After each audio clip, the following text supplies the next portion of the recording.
el mediodía. Ya es momento de ir haciendo balances respecto a la gestión no solo del Ejecutivo, sino también del Parlamento, sobre todo porque está inmerso en este marco de discusión respecto al alza de los gastos representativos. Algunos están a favor, otros están en contra. Vamos a hacer un balance entonces de la gestión en el Congreso de la República con Carolina Guibú, ella es directora ejecutiva de Ciudadanos al Día. ¿Qué tal? Muy buenas tardes. Muy buenas tardes y gracias por la invitación. No, gracias por venir. Cuéntanos un poco cuál es el balance que ha hecho Ciudadanos al Día respecto a la gestión del Congreso, porque este año que ha pasado nos ha dejado algunas perlitas. Bueno, en realidad el Congreso está, como toda institución del Estado, está pasando por procesos de institucionalización, tiene un poco más de 12 meses, pero igual hay un grupo de congresistas que ya venían de gestiones pasadas y hay un nuevo grupo de congresistas que están adaptándose a lo que es un sistema de congresal o un sistema en donde hay que ponerse de acuerdo, ¿no? Y efectivamente en ese ponerse de acuerdo pues hay muchas ausencias todavía, ¿no? Lamentamos que todavía no se hayan elegido a autoridades o no se hayan ratificado a autoridades como en la Defensoría del Pueblo, como en el Tribunal Constitucional o el BCR, ¿no? Esperamos que pronto puedan hacerlo porque no podemos estar esperando que cargos tan importantes no sean ya asumidos, ¿no? Pero por otro lado también el Congreso ha hecho esfuerzos de ponerse de acuerdo. ¿En qué, por ejemplo? Y yo creo que, no sé si es por un tema femenino, pero hay temas en donde, por ejemplo, temas de género, en donde sí se han puesto de acuerdo, ¿no? La legislación alrededor, por ejemplo, de lo que es la violencia contra la mujer, el feminicidio, son normas que sí han salido con el consenso de todas las congresistas de las diferentes bancadas, ¿no? Y han podido convencer a sus pares, ¿no?, de que esas leyes eran importantes, o, por ejemplo, legislaciones que tienen que ver con la participación del dentro de la vida política, ¿no? Cómo se incorporan dentro de las listas parlamentarias para las siguientes elecciones. Ha habido normativa alrededor de eso, ¿no?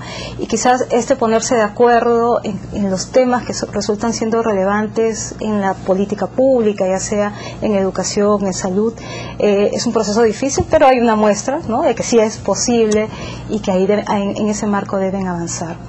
Y quizás lo más difícil también en términos más bien ya presupuestales es que no hemos visto todavía, y no solamente de este Congreso, sino de los congresos anteriores, avances en términos más bien ya de institucionalidad de lo que es la rendición de cuentas y la fiscalización, o el rol que tiene el Congreso en la fiscalización, en la aprobación y en la fiscalización del presupuesto público, ¿no? En términos específicos, por ejemplo, del presupuesto, nosotros esperamos todos los años de que el Congreso, además de hacer estas audiencias y que todos las autoridades de las diferentes instituciones públicas vayan a hablar sobre su presupuesto, lo que piden para el siguiente año, esperaríamos que el rol principal del Congreso sea emitir un documento ciudadano, un presupuesto ciudadano que existe en otros países y en otros congresos o en otros poderes legislativos, en donde se explica al ciudadano qué es lo que ha aprobado, porque el presupuesto público lo somete a consideración el Ministerio de Economía y Finanzas o el Poder Ejecutivo, y es el Poder Legislativo el que lo aprueba. Entonces, toda la ley que está aprobando debiera tener una traducción ciudadana, de fácil entendimiento, para que los ciudadanos digan, bueno, cuáles son las políticas públicas y entiendan cuáles son las políticas públicas del siguiente año. Pero es transparente nuestro Congreso, porque más bien pareciera ser que no es del todo transparente, y lo digo precisamente por el tema que está en discusión en estos momentos, que son los gastos representativos. El Congreso, es cierto, tiene muchos problemas, muchos puntos, pero digamos, toquemos este simbólico, que es los gastos representativos, ¿no es cierto? Se lo han subido de 7.000 a 15.000, argumentando los congresistas que necesitan comprar pasajes. Luego nos enteramos de que, además de esos gastos representativos, tienen derecho a otras cosas que tienen que ver con sus gastos también en provincias, como es un pasaje a la semana, los gastos de viático para el asesor si es que lo acompaña, o si es que el congresista quiere hacer una actividad específica, también se le da 1.000 soles. Entonces, como que eso no genera una buena imagen tampoco para la población, ¿no? No importa si son 100 soles o 1.000 soles o 10.000 soles, ¿no? Lo importante es cómo se generan mecanismos para que el ciudadano entienda cuál es el nivel, en qué se está gastando y por qué se necesitan esos recursos. Y lamentablemente, si bien la web del Congreso ha avanzado en poner información al ciudadano, comentábamos que, por ejemplo, es fácil ver las leyes, ¿no? Tienen un sistema para ver cómo las leyes se van aprobando y qué documentación está detrás. Lo que sí no vemos un avance es en cómo se va rindiendo cuenta alrededor de los recursos. Carolina, ¿no? te voy a pedir disculpas, tengo que cortar porque tenemos que irnos en vivo el ritmo con Jimmy mayor especificidad. Mientras tanto, vamos a retomar la conversación con Carolina Guibú, directora ejecutiva de Ciudadanos al Día. Estábamos hablando sobre el papel del Congreso durante este año y estábamos hablando justamente sobre el tema de la transparencia, ¿no? Sí, efectivamente, yo quería mencionar que los temas que tienen que ver con la rendición de cuentas de los congresistas no es un tema fácil de ver en el portal del Congreso, por ejemplo, ¿no?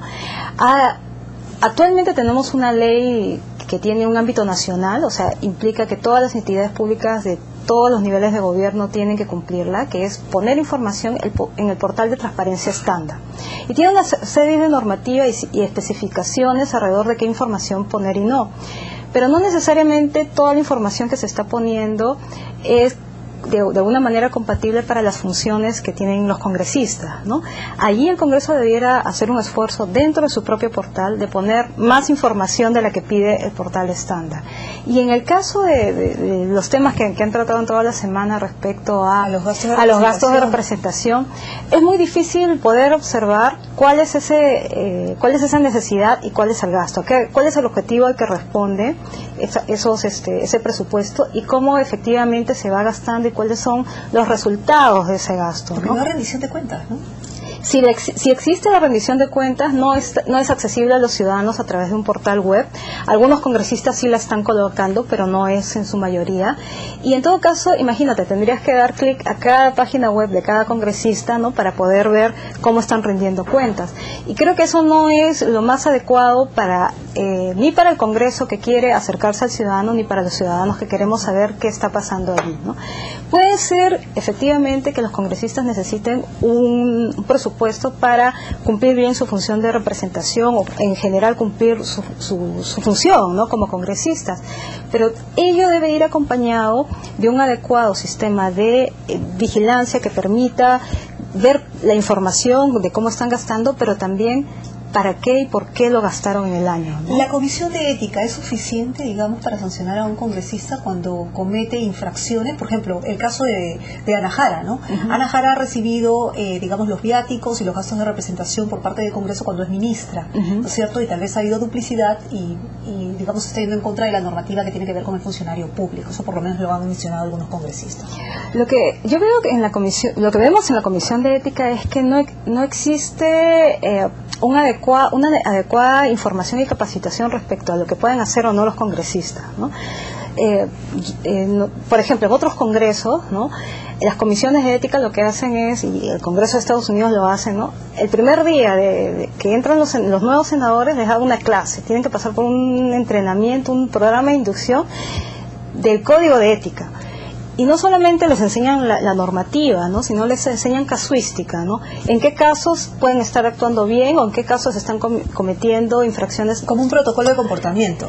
Más que un protocolo, además decirle en palabras, digamos, que puedan entender, porque entiende que estos senadores o estos congresistas no necesariamente son abogados, uh-huh, no vienen de diferentes especialidades, entonces para que se pueda entender y hablen un lenguaje común cuando un caso es un conflicto de interés o está recibiendo un regalo que no debería recibir o está haciendo un gasto que no debería hacer.